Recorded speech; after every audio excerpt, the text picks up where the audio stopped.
99% das vezes que alguém fala RPG de vampiro, a conversa inteira começa e termina com Vampiro à Máscara.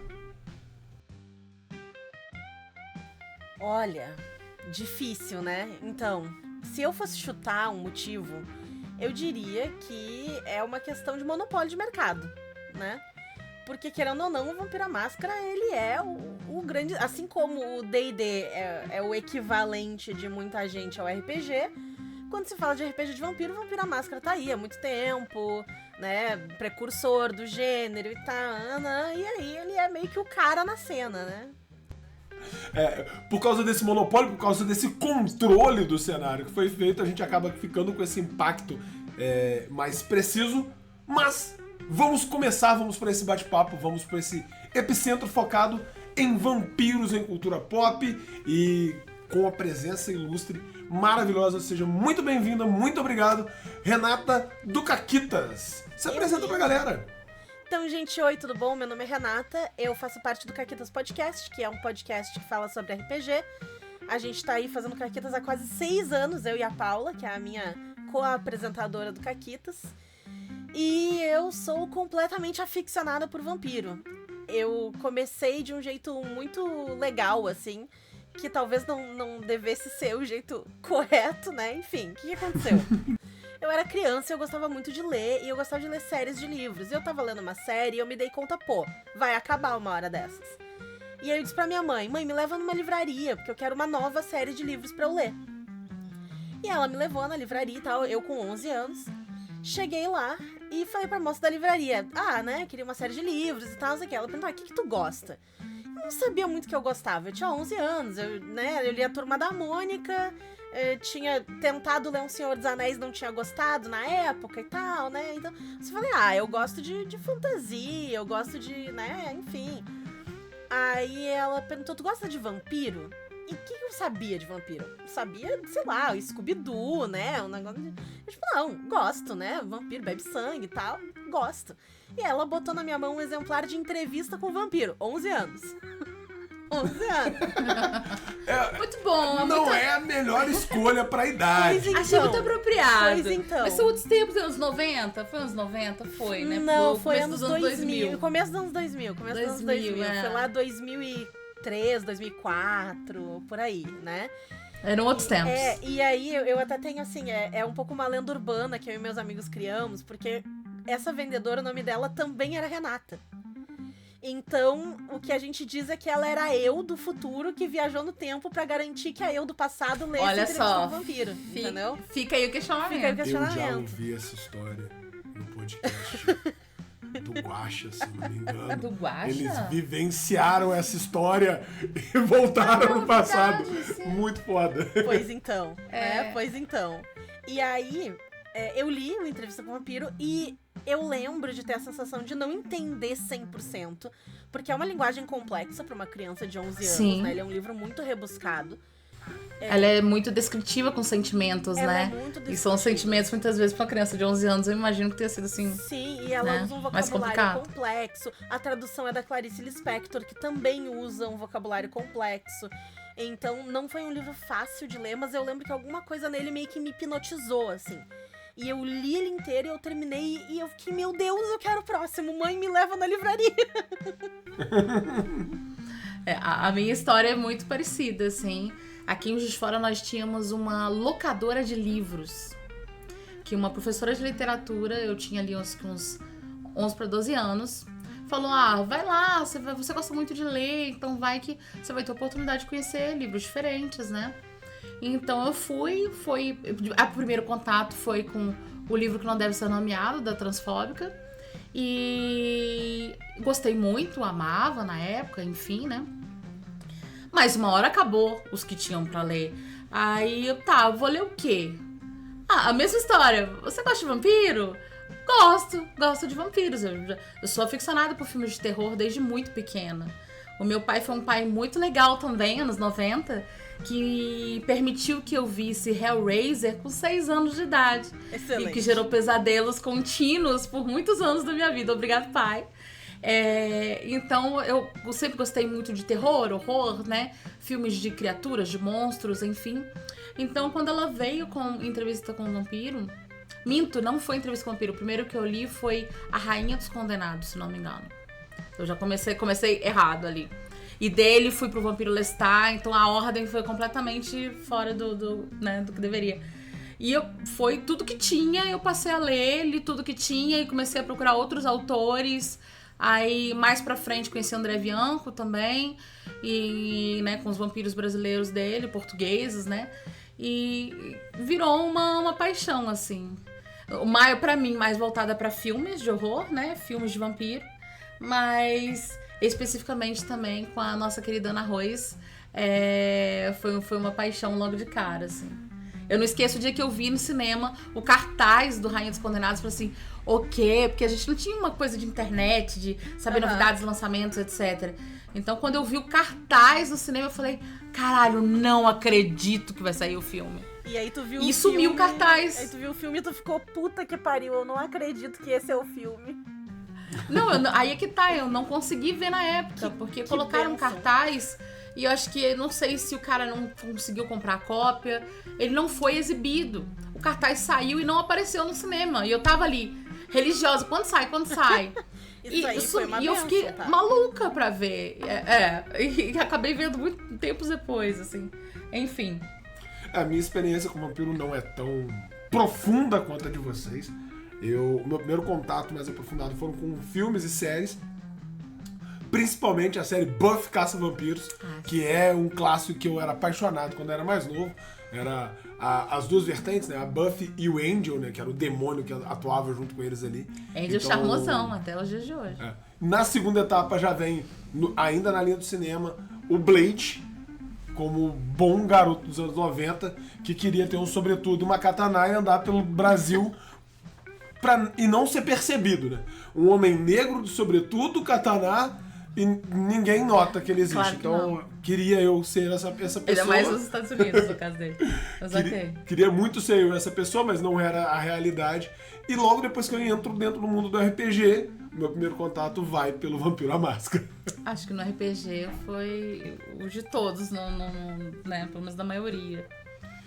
A maioria do pessoal que começou a jogar no final da década de 90, início dos 2000, caíram de cabeça dentro do Vampiro à Máscara. Sim. Então isso foi uma doutrina. Sabe que eu ouvi falar do Vampiro à Máscara muito antes de eu ter jogado ele, né? Eu joguei ele uma vez só, assim, eu diria mais recentemente, mas foi pré-pandemia ainda, assim, né? Mas eu já conhecia do Vampiro à Máscara antes, porque como eu era fissuradaça em Anne Rice e coisas de vampiro, eu, na minha infância e adolescência, eu pesquisava muita coisa na internet, procurava e tal, e eu me deparei com a ideia dos clãs de Vampiro à Máscara. Acho que, sei lá, comunidade do Orkut de, eu sou toreador, não sei, saca? Umas coisas assim. Eu fiquei tipo, que diabos é um toreador, muito, né? E aí eu fui atrás e fui descobrindo e tal. Então eu lembro que eu li muito sobre Vampiro à Máscara sem saber. Eu sabia que era um jogo, eu entendi essa ideia, mas eu nunca tinha jogado RPG ainda, assim, né? De uma forma mais firme. Acho que eu tinha jogado uma one shot uma vez na vida, assim, e olhe lá. E eu meio que entendia que era um jogo e tal, mas eu não sabia muito bem como. Eu sabia que tinha LARP, porque a cena de LARP de vampiro em Porto Alegre, ela era muito forte. Sim. E eu sabia por aqui também. que existia, mas eu nunca participei, nem nada assim. Mas eu tinha noção de que ela era uma coisa que estava aí, assim. Eu já caí na outra vertente. Eu conheci o Vampiro à Máscara, conheci a galera que jogava RPG e vampiro na época em Juiz de Fora, né? Juiz de Fora, na década de 90, era uma cidade muito repleta de RPG. Era uma cidade do interior de Minas Gerais que tinha 3 lojas de RPG física. Já era uma coisa diferencial, eram lojas de grande porte. E nessa época dos LARPs, a gente tinha o Juiz de Fora by Night e o Hunters by Night. Então nós tínhamos 2 grupos de LARP, cada um com 30 pessoas. Então eu joguei com esses grupos, depois, posteriormente, eu cheguei a ser narrador de LARP. Então o universo de vampiro dentro do Vampiro à Máscara eu vivenciei muito dentro dele, cresci muito dentro dele. Então o vampiro acaba se tornando... essa referência de vampiro, pra mim, acaba ficando muito forte. Mas antes da gente aprofundar mais ainda nessa cultura, nos vampiros, mexer na cultura pop, mexer um pouco no RPG e decifrar que não é só de Vampiro à Máscara que a gente vive de vampiros nesse universo de RPG, fala pra gente, Renata, um pouco do que é o Caquitas. Você começou a introduzir ele, mas o que é, como ele funciona, qual que é a sua pauta, como a gente encontra o Caquitas. Então, eu e a Paula, a gente faz o programa 2 vezes por semana, ele sai nas quartas e na sexta, e a gente fala sobre RPG. O assunto dos episódios acaba variando, né? Mas e ao longo dos anos foi mudando um pouco algumas coisas, alguns formatos e tal. A gente fala sobre sistemas, se a gente lê um sistema novo, joga um sistema novo, a gente dá uma dissecada nele, a gente explica como é que joga, a gente ensina a jogar, e a gente pega, assim, essa mecânica, por que ela existe, o que ela faz, qual é a lógica por trás disso. A gente tá entrando muito, assim, a gente tá na época de design do Caquitas, assim, então a gente fala muito de design de jogo. E a gente sempre aborda as coisas com um viés feminista, comunista, antirracista, anti-LGBT, que é mais fobia e tal. Então, tipo, a gente tá sempre vindo, né, pra esse viés da inclusão e de querer abraçar um público que nem sempre é abraçado pelas vertentes mais, entre aspas, tradicionais e fora de aspas, conservadoras do RPG. Né? Então a gente tem essa, digamos assim, essa missão. Se o Caquitas tem uma missão, é uma missão de inclusão e de chegar com RPG em pessoas que talvez não se sintam contempladas sempre, né? E aí é isso, a gente lança episódios de em torno de meia hora, 40 minutos, a maioria deles, tem um ou outro que passa disso. E são 2 por semana, por quase 6 anos. Como é que consegue? Eu não sei. É uma loucura gravar 2 episódios por semana.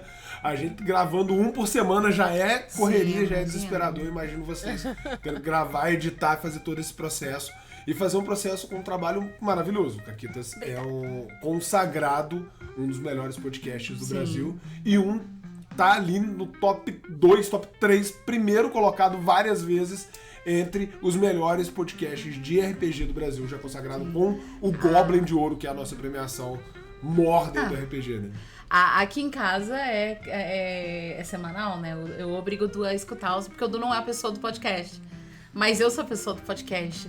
Então ele tá trabalhando e ele escuta de tabela, vocês, Guaxa. Eu sou meio viciada em true crime, então eu escuto uns modus operandi, umas coisas do tipo também, né? A cara do Dude de horror aqui enquanto eu estou fazendo comida e escutando essas coisas, né? Mas de terror, enfim. O legal é que terror é uma coisa. Terror é a hora que eu olho pra coisa e falo, cara, isso daqui a pessoa tá criando, tá desenvolvendo, ou o seu cérebro tá... Outra coisa é você virar pra mim e falar, olha só que legal, o cara dissecou a pessoa e se alimentou dela. E eu tô assim, é o tipo de coisa que eu não queria estar sabendo almoço, agora. Muito tranquila. O legal do Caquitas é que ele já diz muito aqui, ele vem logo na chamadinha pros comunistas safados, que eu adoro. É verdade.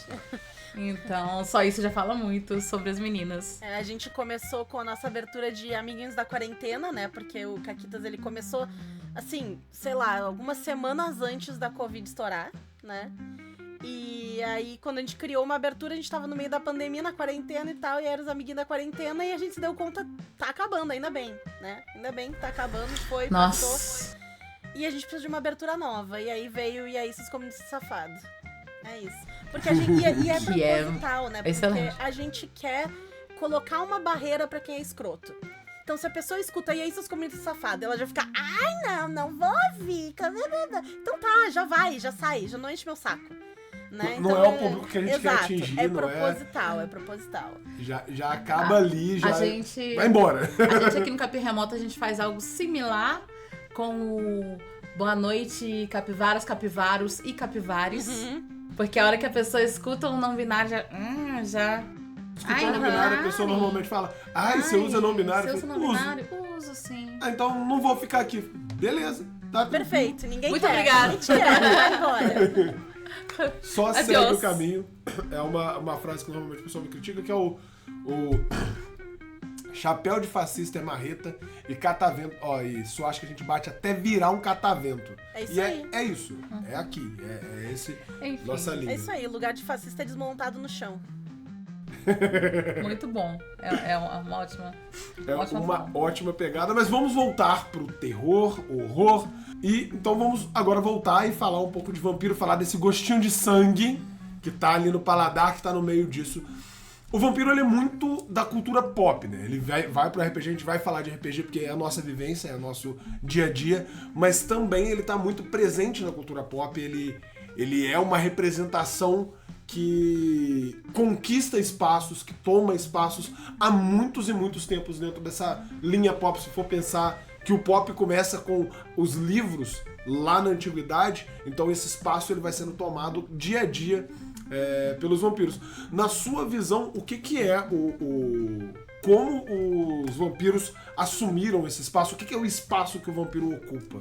Então, na minha visão, quando as histórias de vampiro começaram a ser propagadas, a gente tem Carmila, a gente tem Drácula, essas histórias mais antigas e mais clássicas, o vampiro, ele é uma história de lição de moral.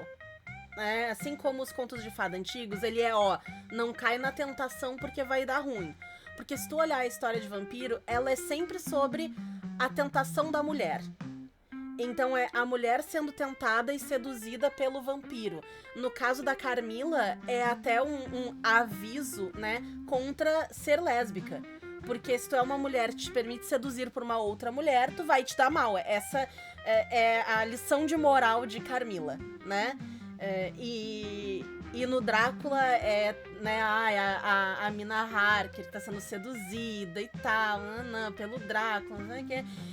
Ela se entrega ao pecado, Isso, né? ela se entrega ao pecado. E até recentemente, no filme do Nosferatu, que foi refeito agora, o pessoal elogiou muito, né, um filme incrível, e ele foi realmente muito bem feito, mas eu tive um problema muito grande assistindo ele, porque eu achei ele muito machista. Porque... Ele é extremamente... É um filme muito bem produzido, a fotografia excelente. Ele é lindo. Porém, a visão machista é... Mas a história é complicado, né? Pois Enfim. E aí o que me pegou muito no Nosferatu é que ele manteve isso, né? Porque aí vem, mas ele é uma releitura do filme antigo, não sei o que, blá. Tá bom, mas ele é uma releitura do século XXI. Não é que seja feita... Não precisa reviver... Não é porque o filme foi gravado em 1910 ali, que você tem que reviver exatamente o que aquele ambiente, aquele cenário precisava para receber o filme. Até voltando pra entrevista com o vampiro, foi a nova série, você vê como que ela dá uma nova roupagem pro trabalho, né, da Anne.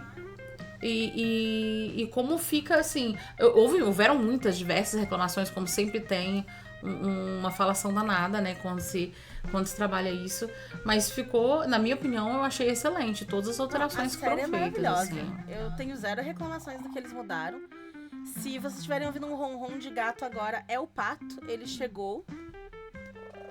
Mas eu não imaginaria diferente. Pra quem acompanha a Caquita, se o pato não aparecesse, eu ficaria chateada. Né, ele vem fazer parte, ele vem me dar beijinho, né, meu amor. Inclusive, o nome dele quase foi Lestat, tá? Ia ser Lestat. Porque tem ele e o maninho dele, eu queria que eles fossem o Lestat e o Louis. Mas aí o meu irmão achou que Louis era muito parecido com o nome de gente e foi contra e não quis botar, e aí a gente não fez o parzinho. E aí ele é o pato pateta. Mas, o que eu falava do Nosferatu é que ele mantém essa ideia, então, né, de que o vampirismo é o pecado... E é a mulher se entregando ao pecado, que se abre para que as coisas ruins aconteçam e tal. Então, a mulher não pode ter uma sexualidade que ela vai ser punida com a morte, né? É um pouco essa a ideia que se passa. E esse vampiro, originalmente, dessas histórias, ele era o vampiro monstro. Porque ele nunca era alguém com uma personalidade, necessariamente. Tu não sabe da vida desses vampiros, tu não sabe dos dramas deles. Eles estão lá pra fazer vítimas, né? E é isso, eles estão lá pra fazer vítima e acabou. E no fim de várias dessas histórias, se não a vasta maioria, eles são mortos. Eles são derrotados. Sim. Eles são o grande vilão, que tá ali causando mal. E quem vem pra girar essa chave e mudar isso é a Anne Rice. Porque ela foi a primeira pessoa que pegou o vampiro e colocou ele num lugar de protagonismo. Em que ele não é o monstro da história, ele não é o vilão a ser derrotado. Ele não é bom. E, inclusive, esse é o grande dilema, né? Principalmente do Entrevista com o Vampiro, que é o primeiro livro, mas é um dilema que permeia toda a obra dela sobre a questão de bem e mal, esses contrastes e o que significa, né? Eu sou inerentemente mal porque eu preciso matar pra viver e tal, qual é o meu lugar no mundo, e Deus e o diabo, enfim, ela entra em questões religiosas, questões filosóficas ali muito grandes. Mas ela vai ser a primeira pessoa a trazer o vampiro dessa esfera de monstro, criatura inimiga, pro centro da coisa. E ela fez isso de uma forma tão marcante e tão boa que ela mudou a narrativa de vampiro. E se a gente teve Sim. Buffy, se a gente teve Castlevania, se a gente teve o Crepúsculo, se a gente teve Vampire Diaries, se a gente teve True Blood, se a gente teve Vampiro à Máscara, é porque a gente teve Anne Rice. Então ela foi o grande impulsionador dessa coisa, né? E por mais que a obra dela tenha, sim, seus problemas, e são vários, ela ainda assim criou essas criaturas icônicas e deu essa repaginada no que significa ser um vampiro dentro da cultura pop. Não, foi precursora em tratar os humanos com uma visão mais, vou falar, mais humana, né? Tipo, o lado bestial como o bestial que um ser humano teria, assim. O desejo, os medos, os anseios, né? Isso é muito bom. Eu acho que ela trabalha muito bem uma questão que eu gosto, que é o horror não da criatura.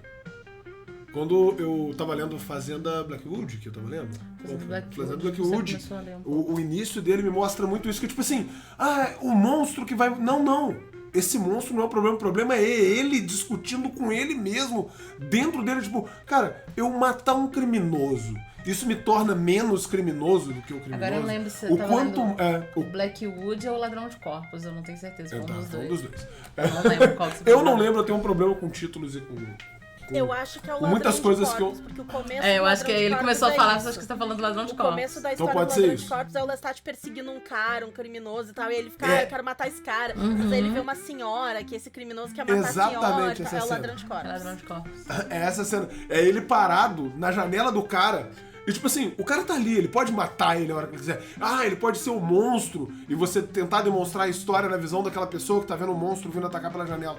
Mas não, ali tá o monstro do horror pessoal, que é a temática que eu mais gosto dentro do RPG, é o horror pessoal, independente do sistema que você tá jogando. E ali essa demonstração do vampiro como um horror pessoal, como eu sou um monstro, mas eu ainda sou humano, mas o humano é tão monstro quanto o monstro que tá dentro de mim. E essa filosofia que ela trabalha ali trouxe, na minha visão, ela traz pra cultura pop essa escola. Porque eu consigo ver, depois da representação dela, assim como você disse, em inúmeras outras obras, não só Buffy, que ali o vampiro é um monstro ainda, mas você vê outras obras em que o vampirismo é encarado de uma forma diferente. Ele é um traço daquele humano que já não é bom por si só. E isso eu acho muito maneiro. Sim.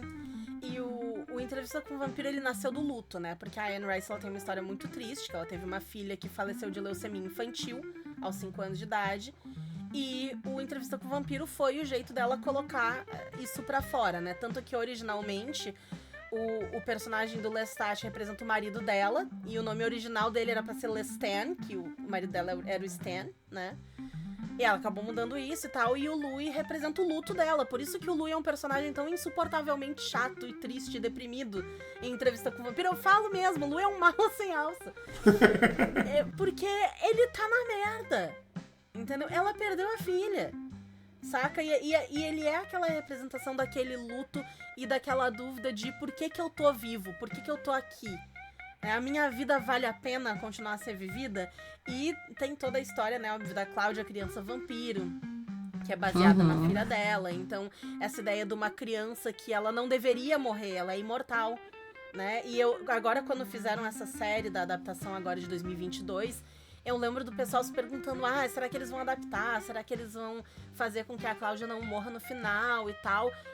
E não tem como tu fazer a Cláudia não morrer no final, porque ela é a criança imortal que vai sempre morrer. E esse é o drama da coisa. E eu vi alguém falar, né, na internet, em algum lugar, agora não vou me lembrar quem foi, que todos os livros da Anne Rice, eles são sobre o Lestat, basicamente. né? Tem um ou outro que é sobre outro personagem, mas ele é a figura central. O Lestat é sobre o Louis. E o Louis e o Lestat juntos são sobre a Cláudia. Então eles têm, né, essa conexão e tal. E, enfim, essa ideia da criança imortal que vai morrer, independente, né? Porque quando tu é um ser humano e tu tem um filho, tu não espera que o teu filho se vá antes de ti. Ele é imortal nos teus olhos. Né? Nós, a gente, como pais, a gente tem essa plena consciência. Exato. Assim. É uma coisa que é inconcebível. Exatamente. Não é uma coisa que passa pela hipótese, Claro. pelo campo das hipóteses. Ele não existe nem ali. Exato. Ele é imortal. Exatamente, é imortal. A criança, ela é imortal né, em relação aos seus pais. E no caso dela não foi, né? E é isso que traz essa emoção pra esse primeiro livro, esse luto pesado no primeiro livro. Eu não conhecia essa história cara, que ganho pra mim como vida, como vivência, como um leitor, porque a história ganhou um outro rosto, ganhou uma outra roupagem, ela tem um significado a mais agora. Eu já tô na vontade de pegar o livro e reler a entrevista com o Vampiro. Não, eu preciso reler ele, porque agora eu preciso entender esse outro lado que eu não tava vendo. Eu preciso sentir um pouco disso. A gente falou de Entrevista com o Vampiro, né, agora. A série tá vindo agora, Talamasca, e a nova temporada. O que você tá esperando pra essa nova temporada? Vamos falar de expectativa um pouquinho da série. Eu, infelizmente, não consegui ver Talamasca ainda. Né? Tem a outra também, que é As Bruxas de Bem-Fé. Isso. Que é gostosa. Eu não sei muito o que sentir. É gostosinha de ver, mas não sei. Assim, quando anunciaram que iam fazer uma série, eu fiquei feliz, porque como eu comentei, eu tô nesses vampiros desde que eu tinha 11 anos, e eu gosto muito de fandom. Mas o fandom da Anne Rice era meio morto, e por culpa dela, inclusive. Porque teve uma época que ela baniu fanfic, ela processava a galera que fazia fanfic, enfim. Depois ela viu a luz e melhorou nesse aspecto. Mas o estrago tava feito e o fandom da Anne Rice meio que morreu, assim. Ninguém falava muito nisso por meio de medo de processo e tal. E não tinha muito fandom, né? Não existia, assim. E aí, quando anunciaram que iam fazer uma série, eu fiquei animado. Porque, pô, se for boa, vai reavivar a galera. Se fosse ruim, eu ia ficar triste, mas tudo bem, segue o baile, né? Tá tudo certo. E quando eu terminei de ver o primeiro episódio da série, eu não acreditei no que eu tava vendo. Que eu terminei assim, ó. E eu não conseguia. Aquele episódio, ele é uma obra de arte. Se alguém que tá ouvindo, assistindo, não viu, vai ver. Ele tá no Prime Video agora e na pirataria, vocês acham fácil. Vê o primeiro episódio. Se tu não gostar do primeiro episódio... É só procurar. Procurar o que você acha. Mas se tu não gostar do primeiro episódio, tudo bem. Beleza, não é pra ti, larga e tá certo. Mas o primeiro episódio, ele foi feito com uma maestria. Ele é um negócio fechado nele mesmo. E ele te dá uma... Ele é perfeito. Ele é perfeito. Eu tenho nada a comentar do primeiro episódio, assim. Ele é maravilhoso. Acho interessante que ele foi feito de uma forma pra pegar pessoas que não conhecem. Isso. Que pro público atual, jovem... do momento de hoje, assim. Sim. Então é bem pra puxar esses possíveis novos leitores também pras obras dela. Isso foi bem legal. Uma das coisas que eu mais gostei nessa nova roupagem na série em si foi a presença de personagens pretos. Sendo uma pessoa preta, você busca essa representatividade nas obras.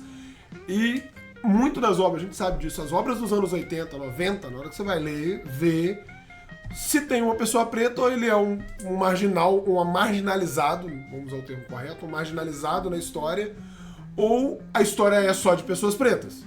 Ou ele é o primeiro a morrer. Ele é o primeiro a morrer.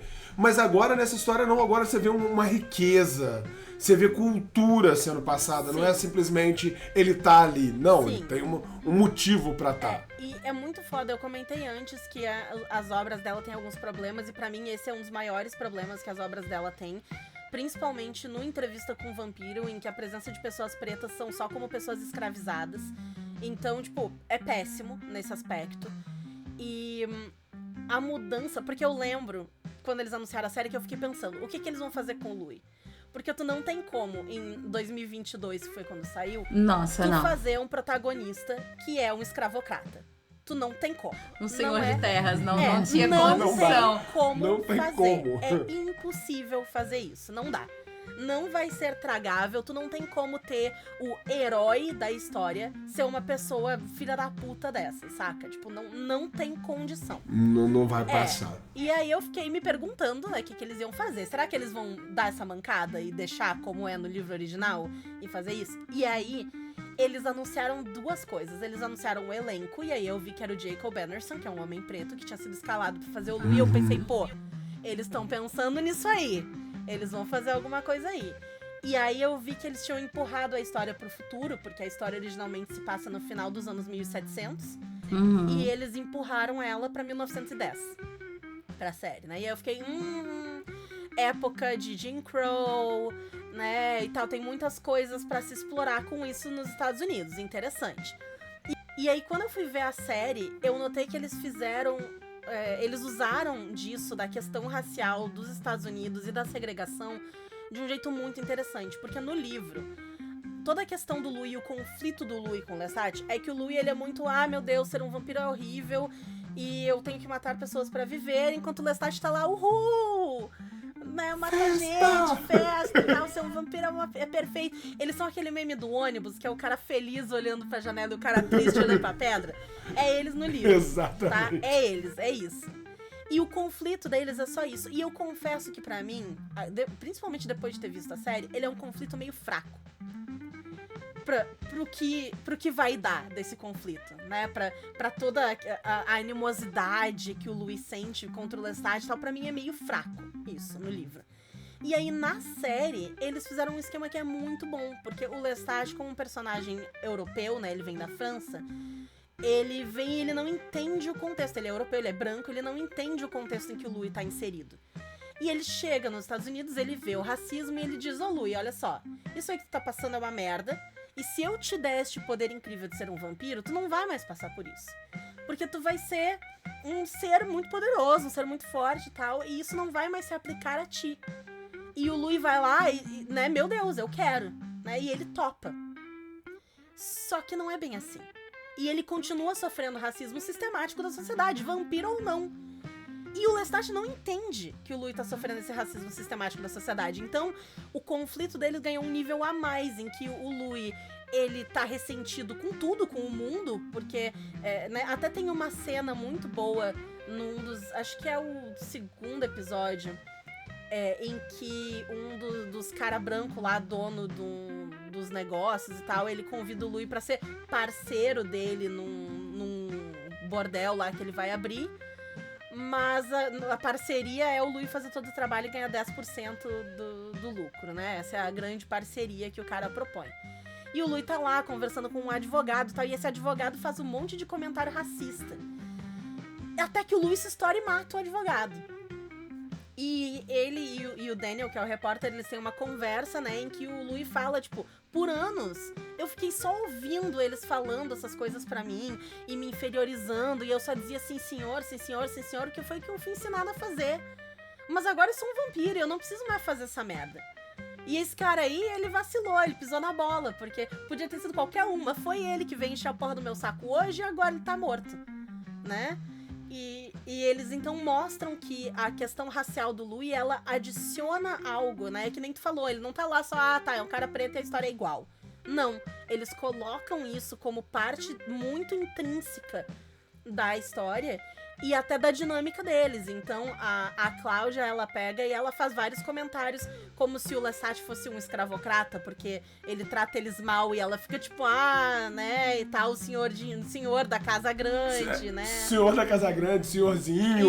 Isso, ela chama ele várias vezes e faz vários comentários e tal, porque ela percebe, né, que existe essa relação, esse desequilíbrio de poder ali dentro da casa, né, claro. É muito bom. Na sua visão, como é que... E você, Lulu, o que você tem a acrescentar pra nós? Não, Renata falou tudo, assim, não tem muito a acrescentar com relação a isso, assim. Eu gostei muito de como eles adaptaram mesmo. eu passei a ser muito mais, principalmente depois de casar com o Du, muito mais sensível a esses temas. A gente brinca que assim, que é uma chave que quando você liga, você não consegue desligar mais, que é passar a buscar representatividade em tudo que se vê, que se escuta, nos locais onde você frequenta, nas lanchonetes, na livraria. Tipo, você não consegue mais olhar ao seu redor e não perceber os ambientes que não existem pessoas pretas, ou que pessoas pretas estão sendo colocadas em posições de servidão e de trabalho. Então, eu fiquei muito feliz com a forma que a produção, né, que o diretor, o roteirista trabalhou isso nessa adaptação. Eu fiquei realmente com muito medo de que fosse uma releitura do filme antigo, apesar de eu ter um carinho por ele, óbvio, né? Mas é uma história que não dá pra ser contada da mesma forma. Continuando, falando de vampiro, vampiro, de entrevista com o vampiro, que é um grande holofote dentro da cultura pop. Se a gente mesclar isso com RPG, se você tivesse agora que narrar uma aventura pra gente, e que o cenário, o clima, o tema fosse entrevista com o vampiro, qual sistema você escolheria? Aí tu me coloca numa situação. Porque, assim, eu escolheria o sistema que eu tô escrevendo. Porque eu tô escrevendo ele pra isso. Eu imaginei a resposta. Não é essa? Assim, né? Sem querer fazer uma autopromoção, até porque nem existe livro, não existe nada, né? Ele está sendo criado. Tá na pauta. Perfeito. Inclusive, eu ia perguntar, tá gente, na pauta, quando? Tá Quando na eu pauta. vou poder ver o Beijo do Vampiro? Assim, Mas continua. até se vocês quiserem, eu posso passar pra vocês depois uma versão beta dele que eu já tenho e tal. Porque Sim. eu tô afinando algumas coisas, mexendo e tal. Mas eu entrego ele pra todo mundo que quiser olhar, eu mando e é isso aí. Porque, pra quem tá assistindo, Renata, ela fica falando sobre o Beijo do Vampiro em vários episódios do Caquitas. E eu fico assim, meu Deus, quando que vai... quando que eu vou poder ver, por Cadê? favor? Quero. Ai, E sim. se você que tá assistindo a gente aí ainda não curtiu, não deixou um comentário, você já deixa o comentário pedindo uma cópia desse beta, que a gente já Olha só, faz o meio campo comprometendo, pra encaminhar Renata, o meu Deus, olha só beta que aí, ó. absurdo. Tá tudo Mas certo. continue. Tá tudo certo. Mas então, né? Eu joguei Vampira Máscara uma vez, como eu comentei, né? Narrei uma aventura de Vampira Máscara e tal. E eu não acho que ele seja um bom jogo de vampiro. E nem pra jogar Entrevista com o Vampiro. Pra mim, eu acho que ele falha em muitos aspectos. E eu dei uma olhada em outros sistemas, eu olhei o Undying.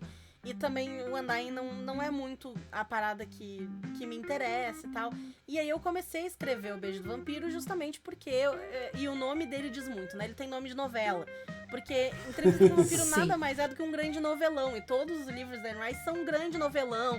E é o rebuceteio do vampiro que fica com outro vampiro, que aí fica com o ex do outro, e aí volta. E tá todo mundo E vai, junto, e volta, e vai. e de aí- repente tá todo e mundo aí de cara tem fechado alguém- um pro outro, porque tá todos os ex em Isso. volta. E aí tem alguém Como beijando boa- a mãe, daqui a pouco é o meu irmão gêmeo espírito que tá me Então, como dedando boa- no banheiro, tipo, caralho, sabe?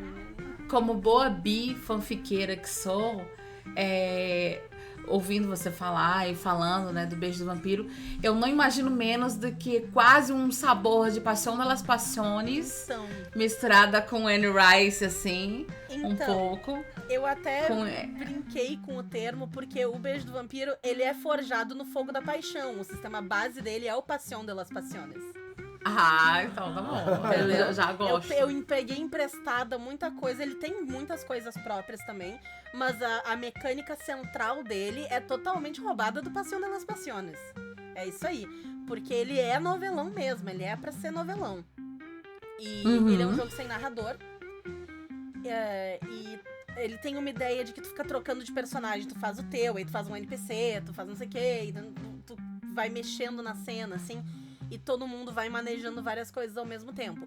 E ele é um jogo focado em drama, em criar drama e aumentar o drama. E aí estoura o drama da cena, e aí tu faz coisas. E tu tem, né, coisas que tu quer fazer, ele funciona com arquétipos, então os vampiros, né, eles são tipo, tem o lobo solitário, a nostálgica, a líder, a anciã, o novato, e tu vai criar o teu vampiro em cima desse estereótipo. Então, por exemplo, eu quero jogar com o Blade. O Blade é o lobo solitário. Porque ele tá lá na dele, ele tem uma missão e tal, que ele quer fazer. Nós temos que limpar a sociedade desses vampiros imundos. Então ele é o lobo solitário. Aí tu quer fazer o Louis é o mártir, é o arquétipo do mártir. Porque ele tá, oh meu Deus, é horrível ser um vampiro. Estou sofrendo. Quero ficar só com os meus pecados. Exato. O Edward do Crepúsculo também é o mártir. Né? Aí tu quer fazer o Lestat, ele é o bufão. Que ele é o cara, né? Peito aberto e tal. Então, né? Existem vários arquétipos. Acho que são 7 arquétipos que eu criei ali e tal. Pra tu encaixar dentro, né? Tu quer fazer um vampiro que é, sei lá, o cara mais antigo que tem e tal, não sei o que. É o ancião. E assim tu vai. Então, ele é um jogo que é feito pra tu contar esse tipo de história. Né? Eu criei esse jogo com a Anne Rice em mente. Eu acho que eu consegui fazer ele aberto o suficiente para que tu conte outras histórias também. Então, se tu quiser jogar O Que Fazemos nas Sombras, ele serve. Se tu quiser jogar um Crepúsculo, ele serve. Né? Ele não vai servir para tu jogar um jogo em que o vampiro é a criatura a ser morta. Né? Para isso ele não serve. Mas para outros tipos de história de vampiro, eu acho que ele vai funcionar legal, assim, pra várias coisas. E eu acho que um outro jogo de vampiro que é muito bom é o RPG solo do Vampiro de 1000 Anos. O Vampiro de 1000 Anos... Esse eu ainda não experimentei. Nossa, ele é assim, ó, é um negócio fenomenal. Ele é maravilhoso. Ele, como eu comentei, né, ele é solo, então tu faz com diário, né, tu vai escrevendo e tal, e tu vai rolando o dado, e ele vai te dando, tipo, aí tu rolou o dado, então isso aqui aconteceu. Cria eu não lembro os termos agora, mas cria uma conexão com um personagem, e você recebe um objeto que tem a ver com não sei o quê, e aí tu vai escrevendo e tal, e a ideia é que ao longo dos anos, né, que o teu vampiro vai vivendo, ele vai esquecendo e deixando coisas pra trás. E tu vai registrando essas coisas tudo no teu diário. Ele é muito legal, O Vampiro de 1000 Anos é maravilhoso. Eu vou procurar depois. Bem interessante. Eu não conhecia, eu gosto dos RPG solos, é uma parada que... Hoje em dia eu não jogo tanto, mas joguei muito em uma fase onde eu não tinha grupo de RPG, que não foi muito grande, porque, sei lá, dos anos 90 pra cá eu joguei quase todos os anos da minha vida nesse mesmo período. Que foi quando eu conheci o RPG solo, quando eu conheci o RPG por texto, na época os by Orkut, by Facebook, lá no início das redes sociais. Mas esse específico de vampiro eu não conheço, então me chamou a atenção o conceito de você ir perdendo as coisas durante o processo do jogo. Eu acho que isso é muito um conceito de vampiro, assim, que pra mim é muito importante. E eu coloquei parte disso no Beijo do Vampiro também. Tem uma mecânica de coisas que são importantes pro teu personagem que tu vai perdendo ao longo do tempo e tu não recupera mais. Porque o vampiro é isso, né? Ele é o ser que vive pra sempre, que não muda e que tudo ao redor dele vai mudar. Mas ele vai ficar preso pra sempre naquele lugar, naquela esfera onde ele tá. Então, eu acho isso uma tragédia muito legal do vampiro que eu acho bom que eles tragam pras histórias, né? E até antes tinha me perguntado de expectativas da próxima temporada e a gente foi falando de outras coisas. E emendou e foi. E eu me lembrei agora. Mas assim, eu tô acompanhando as 3 séries, né? Porque eu gosto muito de Anne Rice. Então eu assisti As Bruxas Mayfair, as 2 temporadas. Assisti Entrevista com o Vampiro, claro, as 2 temporadas. E tô acompanhando a Talamasca. E elas são 3 séries muito diferentes. Entrevista com o Vampiro é uma obra-prima. É perfeito, não tenho nada a dizer. As Bruxas Mayfair, pra mim, deixa um pouco a desejar. Eu acho que os atores não são tão bons. E eu acho que... Eu não tenho tanto o background dos livros pra comentar. Porque eu comecei a ler, eu não fui muito fã. Tem um personagem específico no livro que eu odiei. E aí ele tem capítulo de ponto de vista. E eu não queria ficar lendo esse desgraçado, que eu achei ele um nojo. Na série ele não existe, eles mesclaram 2 personagens, fizeram um novo, mas aí eu também não sei se isso funciona, sabe? Então eles fizeram algumas escolhas na série que eu achei que não funcionou muito bem, inclusive de elenco, pras Bruxas Mayfair. Então se eu fosse dar uma nota, assim, Entrevista com o Vampiro seria um 10, e as Bruxas Mayfair seria um 6, assim, é assistível. Eu diria um 5. Eu gostei, assim, porque eu gosto da ideia de bruxas e como é que eu vou falar? O plot em si é interessante, Sim. sabe? Né, a questão, quase que eu dei um spoiler, mas a questão do papel de fundo ali das bruxas e tal me chama muita atenção, e é uma temática que eu procuro muito em séries, filmes e, né, conteúdos que eu consumo. Porém, principalmente a segunda temporada me deixou bem desgostosa, assim. Eu gostei mais da segunda temporada. Eu não sei. Talvez porque eu tava numa expectativa crescente ali e veio a segunda temporada e eu não sei. Não bateu, assim. Agora a Talamasca veremos. Quero pegar pra assistir em breve. A Talamasca, eu acho ela uma escolha curiosa, porque ela não é baseada em nenhum livro específico, né? Ela é sobre essa organização que permeia vários livros da Anne Rice. E eu tô gostando. Eu daria uma nota 8 pra série da Talamasca, por enquanto. Bom. Nessa escala. Né? Se eu coloco as bruxas num 6 e Entrevista num 10, a Talamasca tá em 8 pra mim. Porque ela tá interessante, ela tem um outro negócio assim que não é, meu Deus, incrível, ela é uma série B, vai, mas ela tá legal pra uma série B, ela tem uma vibe espionagem e tal, em que eles estão dando mais destaque pra Talamasca, que nos livros é só essa instituição acadêmica que observa o sobrenatural e faz registros do sobrenatural, e agora eles têm um papel um pouco mais ativo, né, eles já apareceram tanto no Entrevista com o Vampiro quanto nas Bruxas, né? A Talamasca tá ali botando seu pezinho na água, né? E agora eles estão fazendo esse gancho com a série. E eu tenho as minhas teorias de que eles possivelmente vão usar isso pra introduzir alguns personagens que são grandes e importantes, especialmente na Rainha dos Condenados. Porque eles estão... Né, agora vai começar o Vampiro Lestat, que tu perguntou como é que é, se eu tô animada e tal, e eu fiz uma tatuagem da logo da banda antes da série sair. Então eu acho que não, os trailers, assim... Eu acho que você tá animada. Eu acho. Os trailers, nossa, pra quem não viu, gente, por favor, só assiste os trailers do nosso querido Lestat cantando glitterinado, assim, só Jesus, tá? Como diz a minha amiga Célia, maravilhosa. Jesus é depois, um sabor... um sabor que, ó... não, tá incrível, assim, tá incrível. Eu tô muito animada pra essa próxima temporada. Eu amo o Vampiro Lestat, tanto o livro quanto o personagem. Sim, é um dos meus preferidos também. E eu tô louca pra ver, porque assim, a mãe dele é a minha personagem favorita de todos os livros, pra sempre. Assim, a mãe do Lestat, a Gabrielle, ela é maravilhosa, incrível, perfeita, sem defeitos. Eu amo ela de coração. Eu quero ser ela quando eu crescer. E eu tô muito animada de ver ela, eu tô muito animada de conhecer o Marius, que o fandom tá se arregaçando, eu amo o Marius, eu quero muito conhecer o Marius, o pessoal tá se virando avesso. E, nossa, a Caixa, quando saiu agora, escalaram a atriz da Caixa. Nossa, a escalação, eu fiquei apaixonada, eu adorei. Nossa, foi maravilhoso. Então eu tô muito animada. Eu tenho não só essa tatuagem, eu tenho outras 2 tatuagens também de Entrevista com o Vampiro. Essa aqui, ela é antes da série. Ela fala: a beleza é um jardim selvagem, que é uma das frases de um dos livros que eu gosto muito, é do Vampiro Lestat. E a outra é uma fala da série, que é: você não consegue controlar um furacão.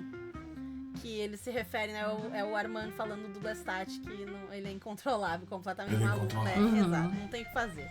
Ai, dá uma dó do Armand, tadinho. É meu anjo, eu amo tanto. Mas ele é meio... Ai, como é que eu vou dizer? Ele é meio Golden Retriever, assim, um pouco, não sei. Pra mim, ele é um gatinho. Ele é aquele tipo de gatinho que ele é arisco com todo mundo, mas aí tu faz carinho nele, certo? E aí ele é perfeito, eu amo. Pode ser. Ele tem... Foi outra escolha de ator muito assertiva, na minha opinião. Nossa senhora. Eu acho muito que assertiva. Foi a minha escolha favorita de ator, assim, da série toda até agora. Pra mim foi ele. Eu gostei muito bem. Mas... Sim, eu acho que não houve muitas escolhas erradas, não. Pelo menos pelo que eu me lembro, assim, eu gostei bastante das escolhas dos gostei de todo mundo. Dos atores gerais, assim. Pra mim, o o Armand, o ator, ele entende muito o personagem. Eu já vi várias entrevistas. Todo mundo entende bastante dos seus personagens ali, né? Sim. Não tenho o que falar daquele ali. Teve um estudo bastante de personagem de todos os atores. Exato. E o ator do Lestat, ele era fã, né? Antes. Ele leu também na adolescência dele e tal, ele era fã. Então, 10 de 10. Isso facilita muito e mostra muito do porquê que ele se entrega tanto como personagem, né? A entrega é muito maior quando você é fã, você já vivenciou aquela história, você já foi aquele personagem no primeiro momento da sua leitura e agora você tá colocando pra fora isso que já vive dentro de você. Eu, como boa fanfiqueira, eu fico assistindo as entrevistas e fica aquele cheiro ali de fanfic, sabe? Dos atores demais, mesmo. Demais. Que eu fico assim, ai Deus, não dá, assim não dá. Não dá pra continuar. É maravilhoso.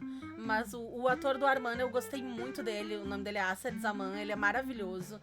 E eu mal posso esperar porque ele vai fazer nessa próxima temporada, assim. Porque tem um negócio... Eu não vou falar, porque pra quem não viu ainda e tal, é um spoiler bem grande. Mas tem um negócio que vai começar agora nessa temporada. A gente já teve indícios disso. E começa agora nessa temporada, que é um dos meus chips favoritos. E vocês vão ter que me internar. Eu já avisei meus amigos tudo. Vocês vão ter que me internar, que é isso aí. Eu já tô colapsando já com os TikTokers que fazem edits com os trailers e tal. Eu não estou preparada emocionalmente, não tenho roupa pra essa ocasião, assim. Eu já avisei meus amigos tudo. Me interna. Né?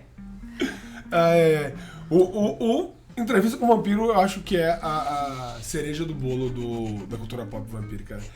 É a grande paixão, é o que acelera os corações ali.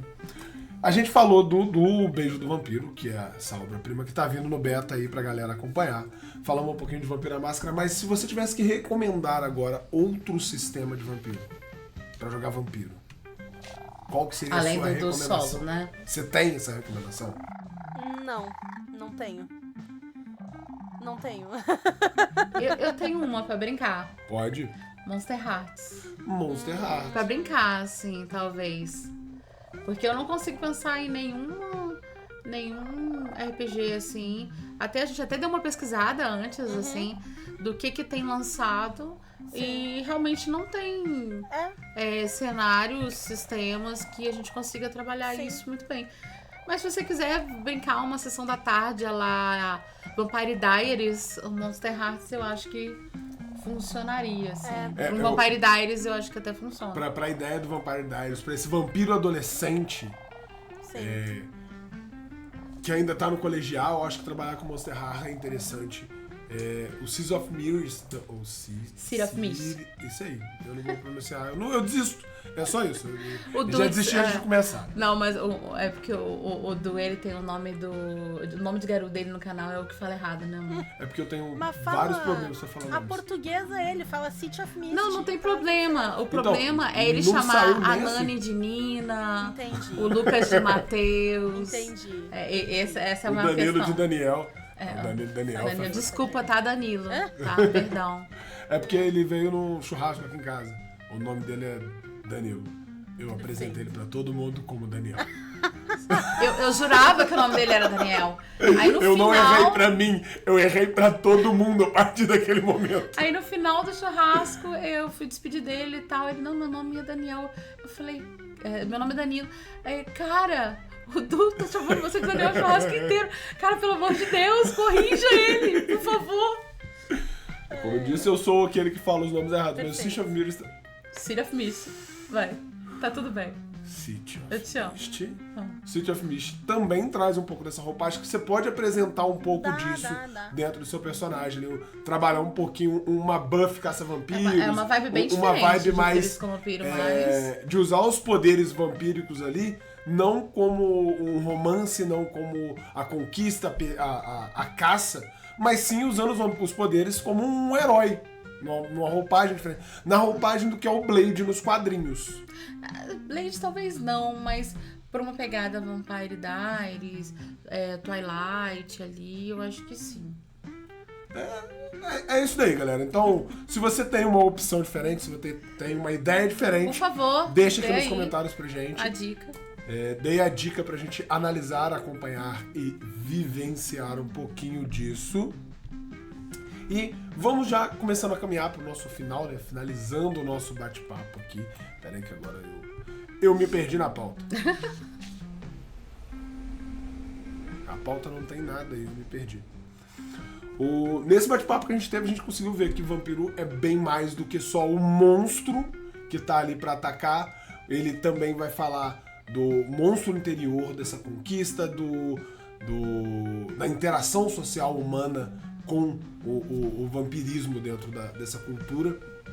Eu acho que isso já demonstra pra galera que tá acompanhando a gente que você tem muitos outros universos que você pode conhecer, jogar e vivenciar, misturando a cultura junto com o RPG. Eu quero agradecer de coração, Renata, você ter vindo aqui participar com a gente, tá aqui. É a realização de um sonho pra gente.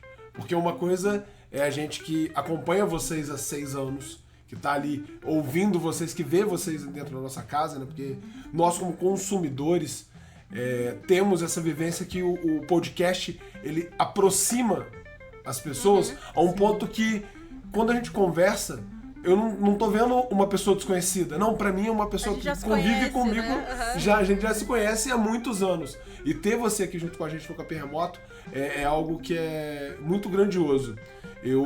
Pra galera que acompanha a gente, eu encontrei com a Renata 2 anos atrás no pré-DOF. A gente teve um evento de pré-diversão offline. E a primeira coisa que eu fiz foi: eu preciso tirar uma foto com vocês, porque eu preciso mandar uma foto pra Lu agora pra falar que vocês estão aqui. Não, ele me falou assim: eu tenho um presente. Aí ele pegou e me mandou o áudio Foi a Renata que gravou até. É verdade. E Sim. me mandou o áudio, eu falei: caralho, o Caquita está aí. Eu mandei o eita, né? Eu fiz o eita, olha a Caquita. Olha a Caquita, exatamente. Aí eu falei: cara, eu muito feliz. É igual, foram vocês. Eu não consegui sair, infelizmente, né, ainda. Porque os nossos meninos têm 3 anos e meio. E a gente não tem tanta rede de apoio, infelizmente. Eu não tenho meus pais, a mãe do Du é mais idosa. Então, pra gente sair com 2 goblins neurodivergentes, né, atípicos, num evento grande como o DOF é um pouco mais complicado ainda, né? Mas tá nos planos. Então, em breve vocês vão me ver correndo pelo evento atrás de uma criança que corre muito mais que eu. Perfeito. E é muito mais esperta. Luke e Logan são os bagunceiros do rolê, os goblinoides malucos da nossa casa. Mas eu fiquei muito feliz dele ter conhecido vocês, porque acaba que eu me sinto um pouco parte, né? Ele fez a mesma coisa com o Guaxa também. Se por acaso o Guaxa estiver assistindo. Fiquei muito feliz, viu, Guaxa, dele estar com você. Ele fez a mesma coisa, pegou o Guaxa, tirou foto e fez o Guaxa gravar um áudio pra mim. Eu fiquei super feliz. Então, mas é isso. Eu tô aqui como fã. Sou muito fã do trabalho de vocês, gosto muito do Caquitas, gosto muito das posturas que vocês têm no podcast e fico muito, muito feliz de ter esse presente de estar aqui conversando com você e sobre um tema que eu gosto tanto, né, que são vampiros, entrevista com vampiro em específico.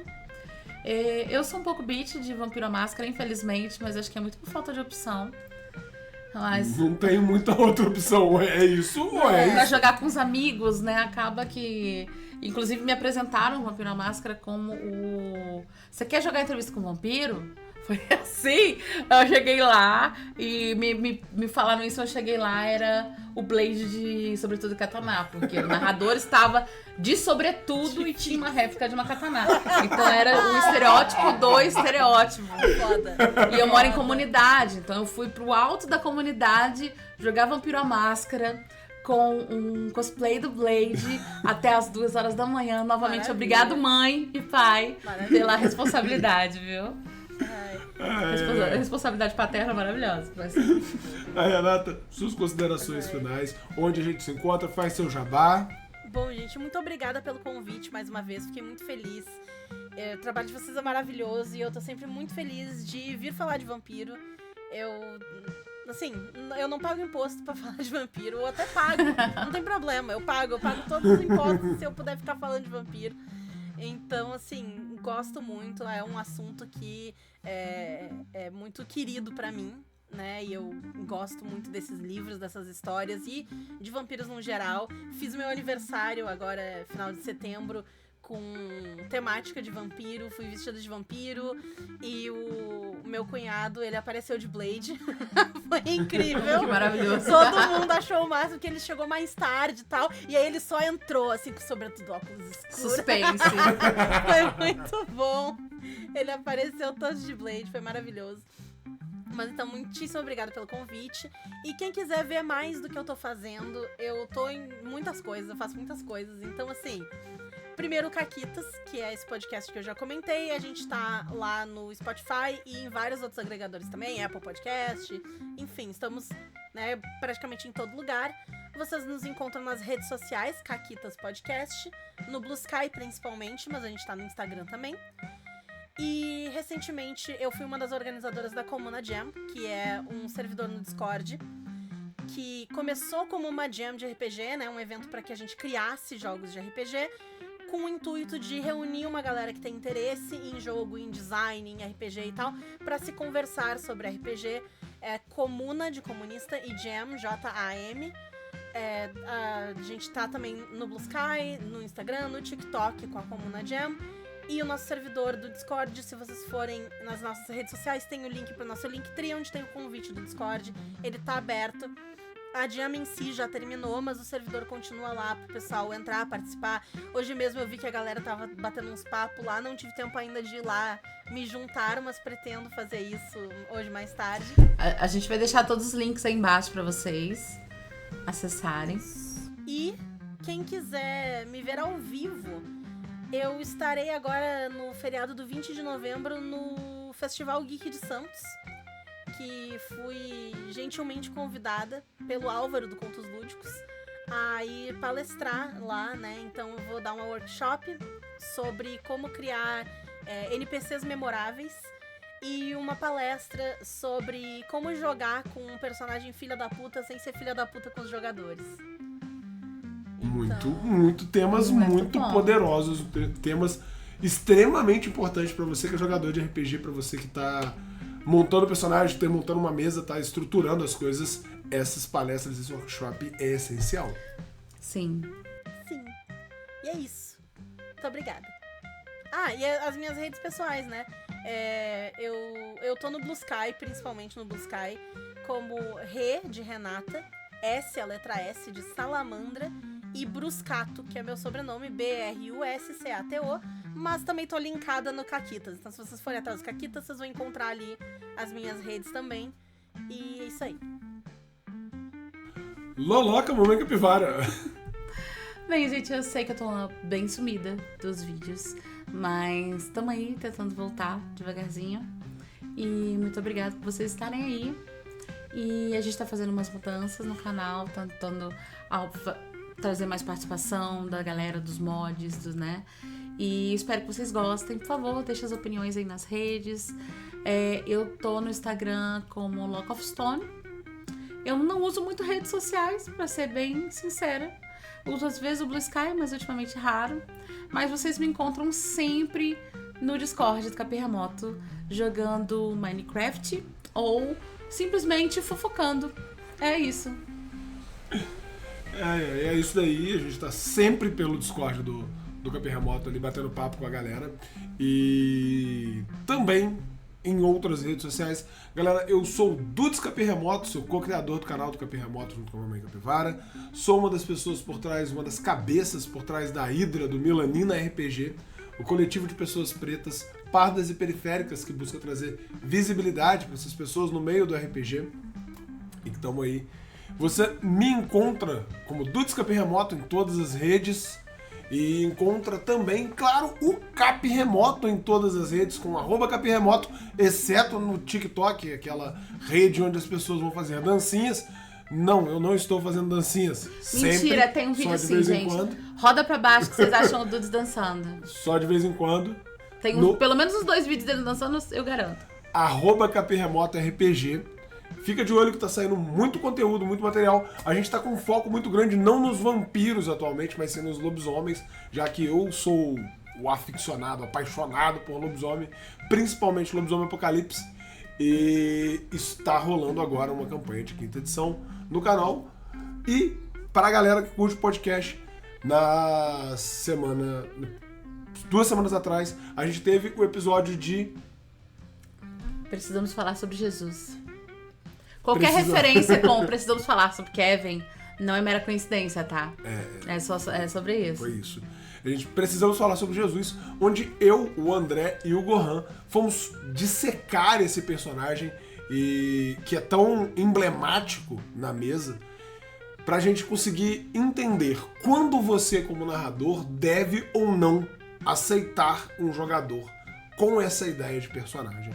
E também como lidar com as problemáticas que podem ocorrer durante o jogo com um personagem tão emblemático quanto Jesus.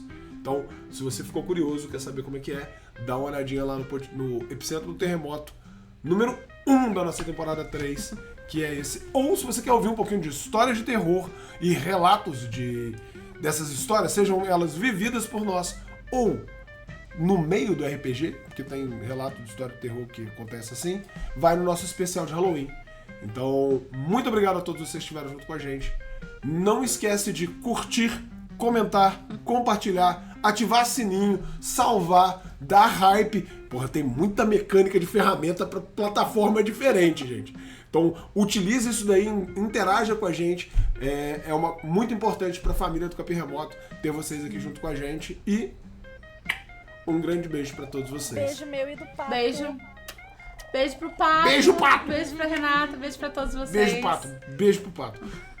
Deixa o beijo pro Pato. Isso mesmo. Comenta aí. Beijo pro Pato, por favor.